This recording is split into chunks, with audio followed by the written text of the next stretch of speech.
தொழிலாளர் விரோத போக்குகளுக்கும் நியாயமற்ற நிர்வாக நடவடிக்கைகளுக்கும் எதிராக எஸ்ஆர்எம்யூ சேலம் பிரிவு உறுதியான குரல் எழுப்புகிறது. நிலைய மேலாளர்கள் மற்றும் போக்குவரத்து பணியாளர்களின் நியாயமான கோரிக்கைகள் புறக்கணிக்கப்படக்கூடாது. நிர்வாக மாற்றம் என்ற பெயரில் பணியாளர்களின் கோரிக்கைகளை கவனிக்காமல் உத்தரவுகள் வழங்கப்படுவது நிறுத்தப்பட வேண்டும். என்ஓசி பெற்றுள்ள நிலைய மேலாளர்களை காலி பணியிடங்கள் இருந்தும் விடுவிக்க மறுப்பது ஏற்றுக்கொள்ள முடியாதது. ஷண்டிங் மாஸ்டர்கள் மற்றும் பாயிண்ட்ஸ்மென்களை சரியான காரணமின்றி மாற்றக்கூடாது. மேலும் போக்குவரத்து பணியாளர்களுக்கு காலணி, ரெயின்கோட் உள்ளிட்ட அத்தியாவசிய பாதுகாப்பு உபகரணங்கள் உடனடியாக வழங்கப்பட வேண்டும்.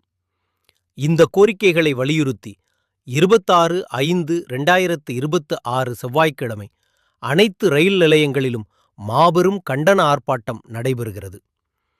DRMSA மற்றும் PCOM-MAS அவர்கள் உடனடியாக நடவடிக்கை எடுக்க வேண்டும். SRMU தலைமையின் கீழ் ஒன்றுபடுவோம். நம் உரிமைக்காக குரல் கொடுப்போம். நியாயமான கோரிக்கைகளை வென்றெடுப்போம். SRMU சேலம் பிரிவு SM அண்ட் டிராஃபிக் கவுன்சில்.